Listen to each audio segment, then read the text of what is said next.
All right. Hi, everybody. My name is Allison Smith, and I'm the 4-H Youth Learning Experiences Coordinator. I'm calling in from Bolton, Vermont. And before, I think, well, do we want to have introductions, or do you want me to go over the social code? I'll point to Liz. Why don't we do introductions, because we've got some names there. Perfect. So I'm Liz. I'm here in Brattleboro today. And Martha? And I'm Martha Manning, and yes, I'm sitting in my car at the public library because of Wi-Fi problems at home, and I'd like to introduce you to Debbie. Hi, I'm Debbie, and I'm a 4-H club leader. And I'm in Johnson. All right, so just to cover our ground rules for today, this is our social code. So as we like to say, good vibes only, but for today, unless you're talking, you will be muted. We will have questions throughout the presentation where Debbie, Liz, or Martha might ask a question, and you can just use that raise your hand button in the participant list to raise your hand, and then if you raise your hand, we will unmute you when it's time to chat. And then we just ask that be courteous and respectful, be kind to one another. We're all here to share in the love of gardening. So, you know, give your attention to our presenters. Stay tuned for when they maybe do a poll or ask a question. And we ask that you just limit any distractions that you might be having. So keep your devices on the table or on your lap. So we're not going for a ride and, you know, faces and stuff, but you all have been great with that. And then we're looking forward to having fun. So I'll pass it off to our presenters now. All right, and before we move along, I'm noticing in the chat that some folks from St. Albans, we got Hosanna, Shalom, and Isaiah, and they're asking about video things. So maybe Lauren or Allison can chat and help them out with that while we get a little bit underway. We'll do a quick tour, and Debbie and Martha and I are gonna hand it off to each other. So today's plan, we are talking about planting outside. We got together a couple weeks ago. We talked about starting seeds indoors and planting them in the ground. Today is all outside. We're going to talk about potatoes. You can eat them, you can plant them. And we're going to talk about transplanting. No matter what you're planting besides potatoes, it generally goes the same way. And then we're going to talk about generally in the garden. So you've planted stuff, but now what? And then what? And how do you keep up with your garden through the season? We have a ton of resources. We're not going to read every detail, but you'll get this whole presentation at the end and you can come back to it and look things up. So I am going to hand it off to Martha and our first poll for you. So our first poll for today, and you can either respond to the poll, or if you can't respond to the poll, feel free to use the chat box. And our question is, what is your favorite way to eat potatoes? Baked, boiled, French fries, hash browns, mashed, roasted, scalloped, potato chips, some other way, or maybe you don't eat potatoes. We'll give you a few seconds to reply to the poll, and I will tell you that as Americans, we seem to love our potatoes. And I'm going to say the poll only goes up to potato chips because I didn't have the last two options. So if one of the last two is your choice, just put that in the chat box. So if we take a quick look at the poll, and if you haven't responded, please do so. We've got people that like baked potatoes. We've got French fries, hash browns, mashed potatoes, potato chips. Couple more seconds and we will end our poll. So I guess we're going to end our poll, and baked potatoes tied with French fries for 29% each. And on the national level, French fries seems to be the favorite. So this is kind of interesting. So if we could go to our next slide. So seed potatoes can be purchased. You can either purchase them in bulk, maybe at a feed store or a garden center. Sometimes you can buy specialty packages of potatoes, and those are little pre-packaged and they may be just a little 3 or 4 potatoes in there. If you're purchasing specialty packages, take a look at those to make sure they're not all dried out. You want to be able to have some potatoes to actually plant.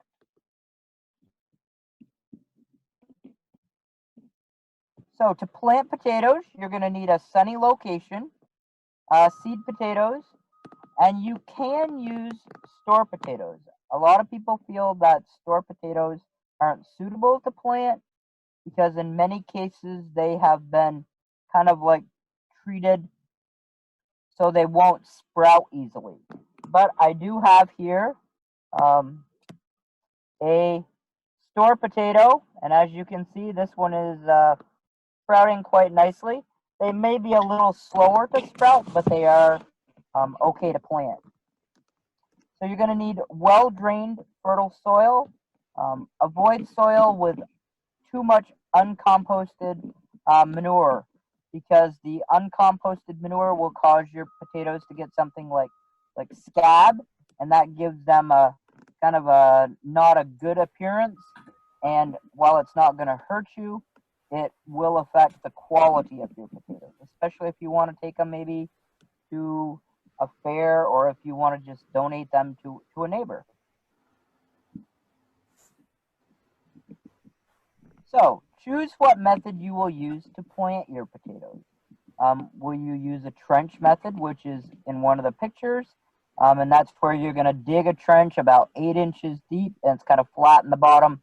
And then you'll put your potatoes into there with some fertilizer if you choose, and then you're going to cover those up.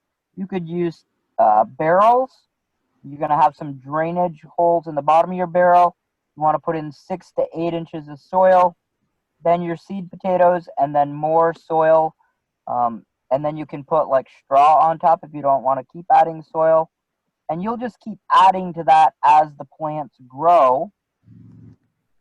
You'll add more of your straw or soil. And you would do the same with tires,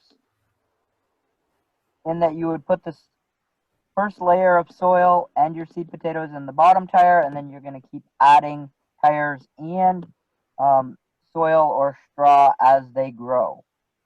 So you can also use your imagination if you've got some other kind of container. We had a large wooden crate come to our farm. You could use that as well. So use your imagination.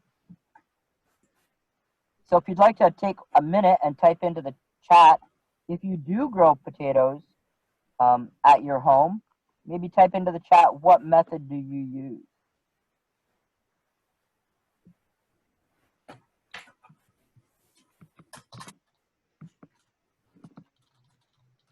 So we've got people planting directly into the ground. Anyone use any of the other methods? Containers, feed bags. That's a very innovative way to plant potatoes. In the ground, containers. That's great. And all the different methods work. It's to figure out what works best for your garden situation. If we could go to the next slide, please. So to prepare your potatoes, potatoes have what are called eyes, and that's the little part where, there we go, there's an eye. It's where the sprouts come out of the potato. And so when you cut your potatoes, you want to have 2 to 3 eyes per piece. And if you've got some potatoes that are just tiny, you might want to just throw the whole potato in and not worry about cutting them. So you're going to prepare your potatoes. Some people like to cut them and let them dry in the sun with the cut part up for a couple days. Other people choose to just plant them directly into the ground. So if you're going to do the trenching method, you're going to dig your trench 6 to 8 inches deep with a flat bottom.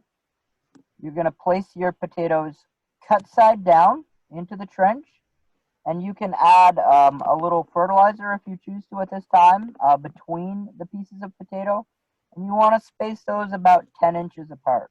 So for most people, if you're probably 12 years old or older, probably the length of your foot between pieces of potato. So then you're going to cover them with approximately 4 inches of soil. And then as the potatoes grow up through the soil, you're going to hoe more soil up around them. Because the potatoes are going to grow in that soil that you've hoed up around there. They're not going to push down into the soil any further. And so you want to keep that hoed up so the sun doesn't shine on your potatoes and turn them green, because that means that there is a toxic chemical in those skins, and so you want to be sure to get those covered up. You're going to continue to hoe throughout the growing season, and there's 2 times that you can harvest potatoes. If you like the tiny little potatoes as they first start to grow, about 2 weeks after the blossoms appear on your potatoes, you can kind of dig into the side with your hand and kind of just pick out a few potatoes, and the plant will continue to grow. Or you can wait to get the big crop at the end of the season, and you would then harvest your potatoes when the tops die back. So I'm now going to turn it over to Debbie, who's going to talk to you about transplanting. Okay, so my first question is, does anybody have anything to transplant? And if you do, what is it that you're going to transplant? Or possibly you might even already have transplanted it. So just put that in the chat box if you have anything. You could even put in the chat box that no, I don't have anything to transplant if you want to too. Okay, cucumbers, peonies so far. Hops, cool. I actually have no idea about growing hops, but pumpkins and cucumbers, tomatoes and sunflowers, cosmos, pumpkins, tomatoes and strawberries. So maybe even, Martha, feel free to jump in if you want to say anything specific about pumpkins, because she's going to talk to you about the pumpkin challenge a little later. Tomatoes and strawberries, sunflowers, squash, peas, apples. Okay, so great. Thank you for putting those in the chat box. And then this next question, you can either raise your hand or you can put any answers in the chat box, but does anybody know what it means to harden off a plant? Because it's a pretty important thing, especially if you've started your own and you're going to transplant. It's just something to be aware of.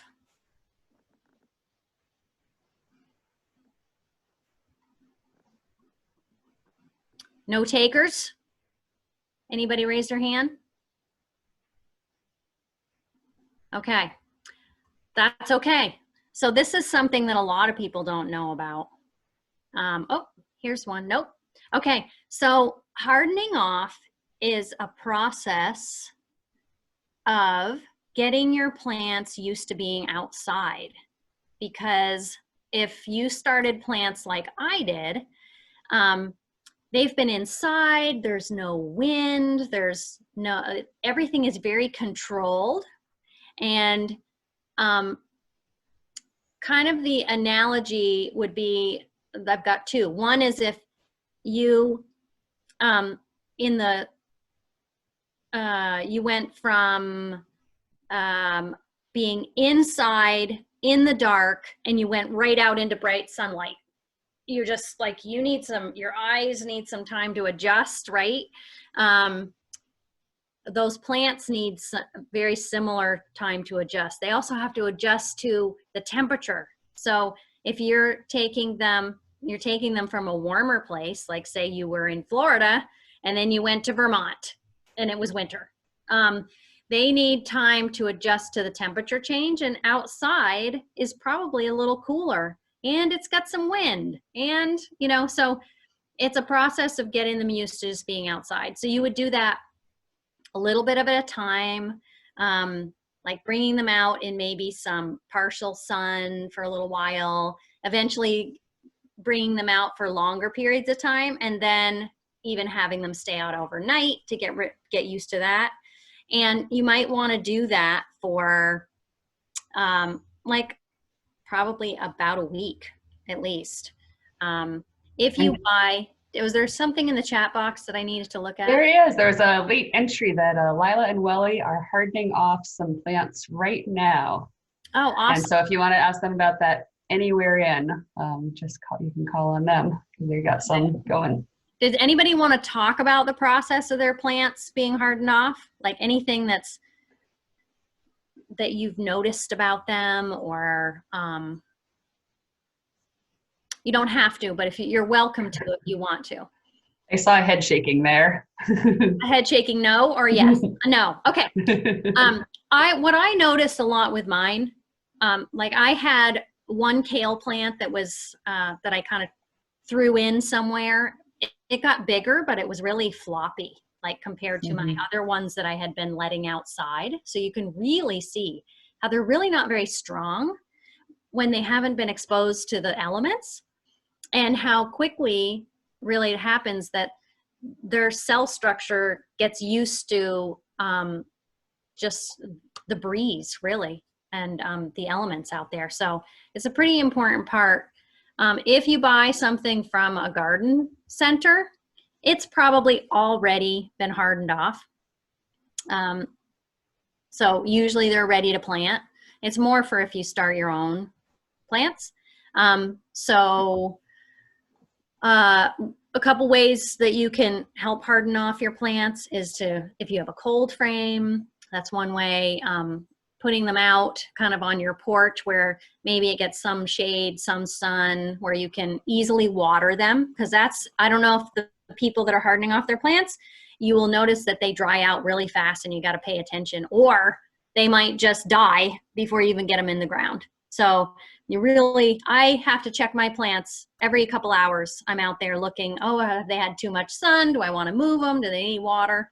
And I have mine in some of these little clear plastic tubs, so I can easily just pick them up and reposition them or bring them inside if they're not ready to be outside. So you got a couple of interesting comments about it's important to ask greenhouses. Oh, I didn't get all of that. Hold on. Let's see.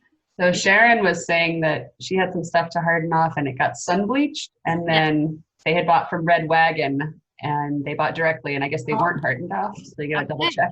So maybe it's good to just ask, because I'm on a call. Yeah, call you back.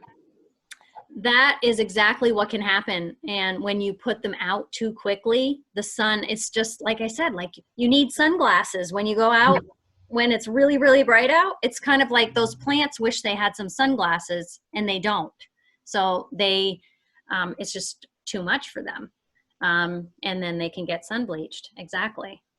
Thank you for sharing that. That's exactly the type of thing that we're trying to help you to avoid.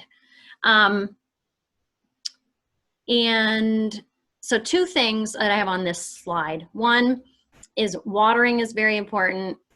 And like this seems to happen to me. Those people have tomatoes and peppers. Like you're like, oh my gosh, I'm so ready to get these in the ground. And then you look at the weather and it's going to be about a high of 60 for a few days. Don't put your plants in then, because it's going to just shock them more. They're going to be very, very unhappy. It's good to do it on like a cooler day, overcast. But if you're going into a cold stretch, especially for those really warm, those plants that love warm weather, they really are terribly unhappy when you do that to them. So just wait a little longer, keep them in their pots, and then go ahead and put them in. I think we're next going to see a little video of me transplanting something.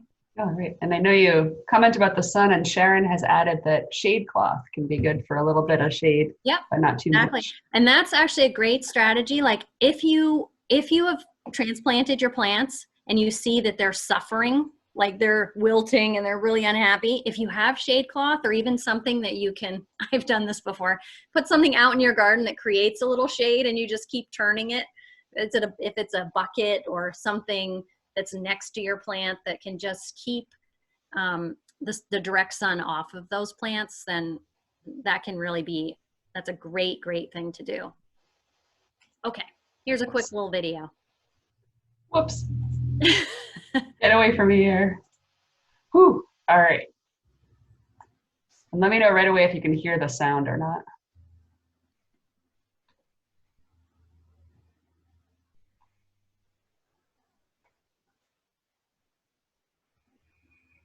I'm not hearing it right now. No sound? No. One moment, everyone. You're going to get to watch me solve this in real time. I had looked it up. It's in the settings, somewhere in the settings. Share computer sound. There we go. All right, this should work. We don't want any ads for other videos. Please give me a thumbs up if you can hear the sound when it starts again. Hi, we're going to do some transplanting today. First thing that we're going to do, I've got some fennel that I started, and we're going to water it first. That always helps the plants. Sorry. But now you know she's planting fennel. Hi, we're going to do some transplanting today. First thing that we're going to do, I've got some fennel that I started, and we're going to water it first. That always helps the plants to transplant a little better and to come out of their container. So you're going to gently, like, take them out, try to just squeeze the container a little bit and see if you can get them to come out. These are probably kind of root bound because they're pretty big.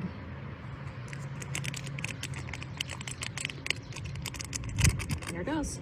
Yep, lots of roots. And then we're gonna take this, I've prepared my soil so that it's nice and loose. And I looked on my seed packet to find out like how far apart we want these to be, and it's about 6 inches. So I decided I would probably do like maybe 4, and then maybe 4 more. I have 10, I believe. So we're just gonna make a little spot for it, put it in at about the soil level, cover it up, kind of just sit it in a bit. We're gonna water some more. And then I would probably top dress it with a little of my organic fertilizer. You could put compost down in if you want. But that's really about it. The best times to transplant is really not on a bright sunny day. If you have a chance to do it when it's a little more overcast or cool, the plants will adjust a little bit better that way. But that's all there really is to transplanting.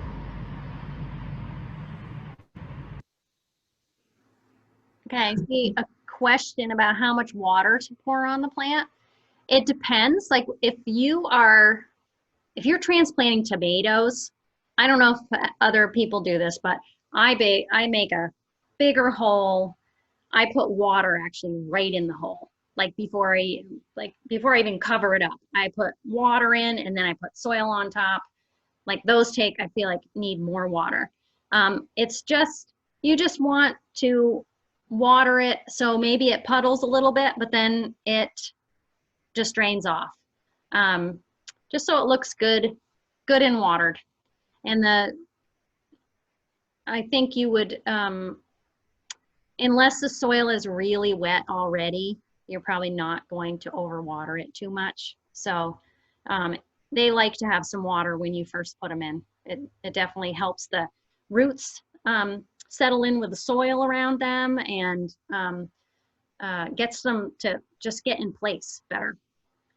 And then they need some of that extra water just because you've disturbed them in general. So. And there's a quick question about the video. If you weren't able to watch Debbie's video of demonstrating transplanting, we'll include the link in the email after. It's in the slideshow and you'll definitely be able to watch it after. So I'm sorry if that didn't work right now. Yeah. So the other things are just like in general, being gentle with your roots. You can mulch too, if you want. Like mulch can come in different forms, like it could be straw or grass clippings. Some of you might know mulch as stuff you put on, like bark mulch that you put on a flower bed. I wouldn't necessarily suggest that for,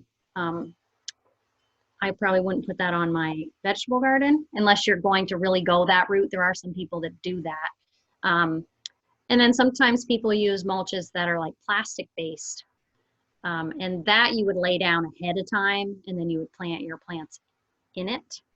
But mulch just, it helps to keep the water from evaporating, and it helps that you don't have to water as much because it's keeping that water in. And it's just keeping it more consistent, because plants really don't like, they get stressed out just like we do if we don't drink enough water. You know, you don't feel good. They don't do well when they get too dry and then they're too wet. They like a consistency of a moisture. Is there a question? I thought I just saw pop up. Yep. There's a comment about that hay and straw if you're using that for mulch. Great point. Try to make sure that you have, yes, mulch that is not going to have any chemicals on it, because you don't want to introduce that. I actually use grass clippings a lot in my garden. I put them in my aisleways so that I don't have to weed those. And then sometimes I'll use that in between my plants as well. Garden mats. I'm not sure what garden mats are. Does anybody else know what garden mats are? There was Passion Night, is that the one that you plant right into, or is it something else? Let's unmute those guys and hear more about it. How do I unmute? They're like a sheet of plastic okay. with holes pre-cut in them. The It's whole more, it's not really like a plastic. It's more like that permeable fabric. like a filter fabric. Yes. Yeah. I do use some filter fabric type mulch that has the holes in it as well, and I do like that because the water that falls from the sky or that you're watering can get through it, and there's air that happens. But I've also used plastic too for some things. So, but I do like that kind of mat. And Cash and Night, while you're unmuted, is there anything else you want to say about garden mats? Are you guys using that? Well, we're thinking about it. Our mother kind of thinks it's a good idea. Mm-hmm. As you know, they're kind of like a sheet of plastic stuff with holes in them. So you just plant right into the hole so water and sunlight can get through. And no weeds could grow. Yep. Weeds are very clever. I was surprised where they can grow. One thing I like about them is that you can reuse. Yeah. I don't know if you can hear me. It looks like my internet is a little off. Can you hear me? Okay. One thing I really like about using something like a filter fabric is you can use it year after year after year, whereas plastic, you put it down, you might be able to use it again, but most of the time it just gets destroyed and then you're throwing that plastic away. So I do prefer, if I'm going to use something, to use that type of filter fabric mulching. Are there any other questions? Because I think we're going to go on to Liz. Any other questions before about transplanting or potatoes? Don't forget before I move on any further. You can also ask questions later too, if something comes up. But before I move on, if there's anything. Okay. All right. Okay. 3, 2, 1. All right, so we talked about planting out potatoes, and Debbie showed you planting out fennel, which is just the same procedure you use for a whole lot of things if you want to plant them out. So now we're going to talk a little bit about now what. And like I said, there's a whole lot of information on these transplanting slides and on these next few things. We'll go over it pretty quick, but you're going to get this. You can read it later. You can check back in, and there's a whole bunch of resources with even more information. And one more thing to say before I give you specifics is Debbie and Martha and I have all been gardening for decades, and we learn something new every year. So there's so much to learn out there, and you're never done figuring it out, and you get to make new mistakes every year too. So it's really interesting, and there's a lot of people that love talking about gardening. So you can get together with other gardeners and learn things and teach each other, grow some food. So I'll go into now what? You got plants in the ground. You got plants coming up. You want to check on them right after they're transplanted. Like Debbie was saying, they can get shocked. You know, like when you step into bright sunlight and your eyes hurt because it's so bright, or when you step from a warm house into a cold place and you notice that your jacket isn't warm enough that day. So just like if you run around and get kind of overheated, it's good to sit down and drink a little water. If plants are too hot and they're kind of wilting and not looking happy about transplanting, give them a little more water. And like someone was saying, I think Sharon or Rowan was saying, you can put like shade cloth over them, a little bit of shade. Give them water, give them shade, feed them a little bit, give them some fertilizer, even compost, which is pretty slow, but liquid fertilizer or granules, and then keep checking on them, keep visiting them. You're going to want to be looking to see what's going on with the plants. So you should spend time enjoying your garden. It should be a place that you like. You're growing things that you like to look at, or you like to smell, or you like to eat. It's a place where you like to be. I love the smell of just really good soil and then plants on top of that, basil and mint and things. But if you visit often, you're going to notice when something changes. If you haven't been there for a week, you might not notice that something is like wilted a little more than it was last time you were there, or there might be so many new blossoms you don't even know where to look. So keep track of your garden, write it down, and just spend time there. You can read there, you can play there carefully, you can draw pictures of your plants, you can write about it, you can go dance in your garden. Now, don't dance on your garden, but just be there in your garden. And it's just a really good sit spot too. Listen to the bees. They're so busy working on the plants that they're not going to bother you, and just watch what they're doing and observe. It's really good for us to be in nature and with plants. So you work on them and take care of them, and yeah, go and visit with them too. So now what? And then what? There's a lot to do in the garden over here. These pictures are from one of my little gardens from last year. This first picture is from June, and the second picture is the same exact spot in July. So you can see it changed a lot. Will you put in the chat box, what's something you notice that changed? What's there in July that wasn't there in June if you look at these two pictures? And if it's a really small picture on your screen, you can go up to the top and click speaker view. It'll make my screen much bigger for you. So what do you see in the second picture that's not there in the first picture? And I bet there's bees and bugs and things, but you can't really see them. What's a color you see? And if you can even identify any flowers, that's great, but they're probably too small to identify from here. Yeah, blooms, flowers. This one is almost all flowers, this garden. There's a little bit of basil down the front here, and there's a little bit of oregano that's hidden by these white flowers. Daylilies, yep, daylilies are these tall orange ones in the back. And these red and yellow ones over here are edible. I used to put them in my salad last year. So this is just kind of illustrating a garden changes a lot once it starts growing. So things you can do out there, you can weed them, you can water them, you can go on pest patrol, you're gonna be harvesting after a while and thinking about eating them. And just a note about weeds is a plant can be a weed or not a weed, the same exact plant. They're not always weeds. It just means a plant where you don't want it to be. So you want to get in there and pull them up when they're really tiny if you don't want them, but learn what they are. And in the resources, there's some links to identify plants. Some of them you can eat, some of them are beautiful, some of them are useful. So know what's all in your garden, take them out if you don't want them, and get to know them a little bit. You want to keep them a little wet. I've heard people say you want to water the feet, not the hair. So you want to keep the soil wet. That water is going to the roots of the plant. Their leaves take in sunshine and their roots take in water. So you want to get that water down by the roots.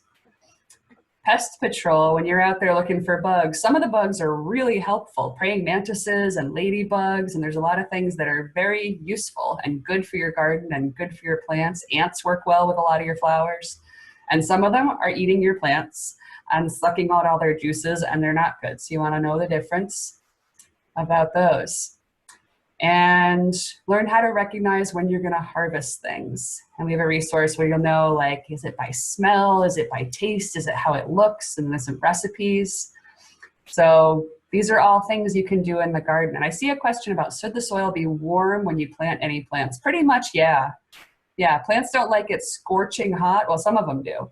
But most vegetable plants that we're planting, they want it to be warm. I think it's a little of, you want it around at least 60, Debbie? Yeah. Is that what you're saying? I've been paying attention to the soil temperature for the last about 7 days, and it went from about 37 to 39 degrees. Now it's up to 62 to 65 in just about a week with this temperature change we've had. And so now, and I'm pretty sure we're probably past frost. Gotta look at that probably. We're, you know, on the borderline depending on where you are. But where I am, it's looking pretty good. No guarantees. But yeah, a lot of things can now start being put in, but I'd still, for direct seeding, I would say, but I would still wait on those things like the tomatoes and peppers. If you're transplanting them, I still wouldn't put those in yet. It's too cold at night still. This past week, all my gardener friends were freaking out because everybody had started putting stuff out, you know, cautiously. Our general frost-free in Vermont is toward the end of May. So we're not officially there yet. It might be there, might not. But some people had put things out and everybody was running around covering up their plants, basically putting little, really lightweight blankets on them. People put a bucket or newspaper or like a stick and then a sheet over it, just something to give it just a little bit of an insulation. So a long answer to a short question. Emily, thank you for the question. Yes, the soil should be warmer rather than colder when you plant any plants. So any questions before we move on to the next thing about, we talked about potatoes and we talked about transplanting specifically to get things out in the garden, and then just some kind of general things in the field. And I will say at the end, we'll look at it real quick. We have a list where you can look up bugs in your garden. You can look up recipes for Vermont vegetables and things, or for whatever is growing where you live. And you can always get in touch with us afterwards and ask us any questions. But are there any questions right now? I'm going to play the Jeopardy music in my head. And if you have a question, you can raise your hand and we can unmute you, or you can put your question right in the chat box. Anything about general gardening stuff right now? And I'll let Martha talk about the pumpkins. We're going to move on to that next. And it looks like Lila's hand is up. Is that hand up? Should we unmute you guys? Or is she just floppy? No? Okay. All right. Any gardening questions? I am going to hand it off to Martha again, who is talking about the pumpkin challenge. So just a quick update, if you weren't with us 2 weeks ago, we talked about the pumpkin challenge, and when you get this recording, you can send me an email with your name and your address and your age, and we will send you some pumpkin seed, and you can choose whichever method you choose to grow your pumpkins. And then on September 20th, everyone will weigh their own pumpkins, and they will send in the weight and a picture of them, and we will award some prizes for the top 5 pumpkins. So the question in the chat box was, well, how are you going to weigh the pumpkins? So these aren't like the super mega pumpkins you see at the fair. But these pumpkins can weigh up to about 100 pounds. So we've had some people come up with some really innovative ways to weigh them. And we've even had people weigh them a simple way with, you know, stand on the bathroom scale, take your weight, then have someone stand on the bathroom scale and hold the pumpkin and use that to determine the weight of your pumpkin. So it's not really exact, but you know, with the current situation, it's about the best that we can do. And if you get to September and you need some help figuring out how to weigh that pumpkin, we're more than happy to help you. So, and one other quick thing, right now we have 60 youth who have decided to take the pumpkin challenge, and those seeds have, the last of those went in the mail today, but it's not too late. You can still get seeds, and then once your seeds arrive, you can choose whether you start them in some peat pods or whether you're going to direct sow them into your garden. And Martha, somebody had asked, how do you weigh the pumpkins? Did you already answer that, or? We did. Oh, okay, sorry, I was typing. That's what I get. Any questions about the pumpkin challenge for Martha? You can always get in touch with her by email, but while she's right here talking. All right. And there's a discussion going on about hardening off in the chat box. Oh, so we got somebody's attention with prizes. Yes, there will be prizes for the top 5 pumpkins, and we haven't yet chosen what those prizes will be, but I will be sure they're good ones. Is it a pumpkin? No, and it's not a pie plate either. These pumpkins are not good for making pies because they have a lot more water in the flesh. If you want to grow pumpkins for making into pies, you want the little pie pumpkins that are a little sweeter flesh pumpkin, and they're more orange than these great big monsters that we're going to grow. And you have a question about what are the pumpkin seeds treated with to help them out? The pumpkin seeds are treated with a substance so they won't rot in the ground, okay? So it's not really extremely toxic, but you don't want to be, you know, handling the pumpkin seeds and, you know, licking your fingers. So wash your hands after you've handled those pumpkin seeds. All right. Right on. I think that is the end of our presentation to you. I'm going to give you a lightning tour of a whole bunch of information that we are giving you that we're not going to go in point by point, but it's resources for later. And so think of questions you have. We have about 15 minutes left. So think about questions you have or, yeah, and we'll move on. So I'm going to go to, got questions? So Martha and I are available for questions. And we might even pass those questions on to Debbie too, but our emails are at the end of this slideshow. So you can ask us any kind of gardening questions, potatoes, pumpkins, anything else. And gardening resources, we have a whole list of things in very small print, but the things that are here are, that will help you keep track of what's going on in your garden. They'll help you identify the plants and the bugs, or maybe if your plants get sick, you can look at a picture and know what's going on. We've got recipes, we've got more recipes, there's art, there's books. There's a design your own garden, which is like if you want a pizza garden, if you want a butterfly garden, those come pre-planned, or you can shift it around and make your own garden design for next year. And then this last one, there's just a whole bunch of activities. There's all the gardening information, and then there's other things you can do in the garden. I was saying it's a good place to spend time. You can do science, you can have a party, you can do photography, you can make art in the garden. Taco garden, great idea, Captain Weasel. I agree that a taco garden is a wonderful idea, especially because of tacos and the garden. And so those are just the resources to look at real quick. And before we leave, I want to give you some challenges. So these are options. So remember I said it's a good thing to spend time in your garden when you're not working? This is a picture of my cat spending time in the catnip spot, and he is not working. He's sleeping on the catnip.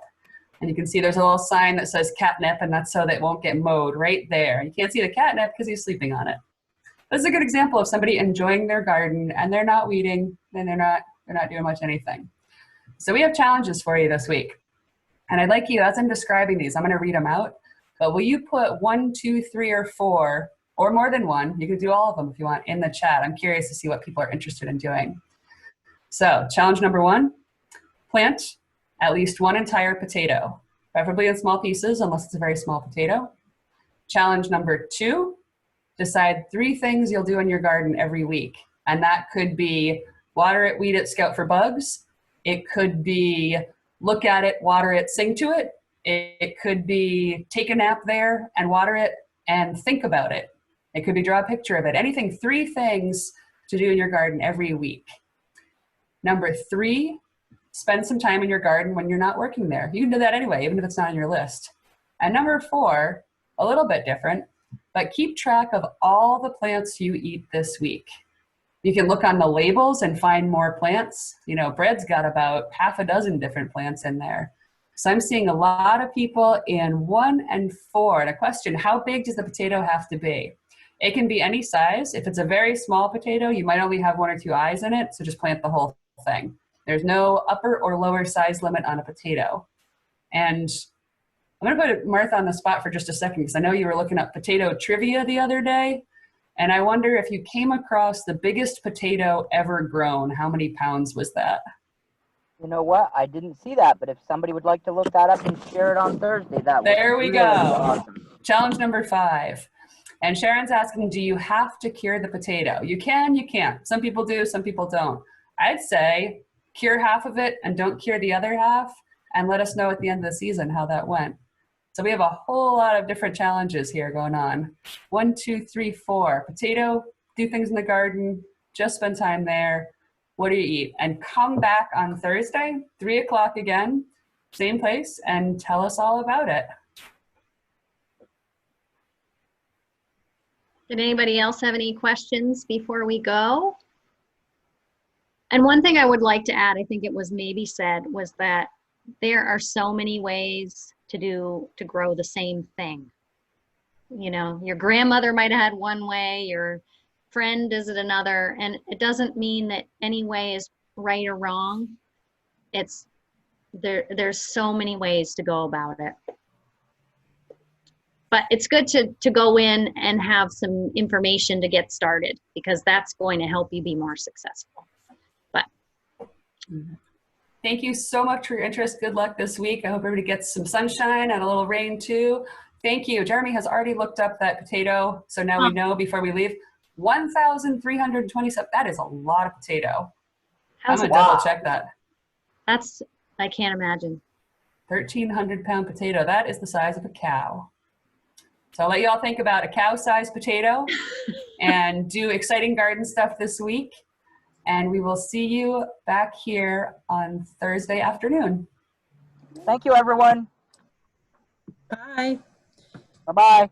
And a reminder, when you're ready,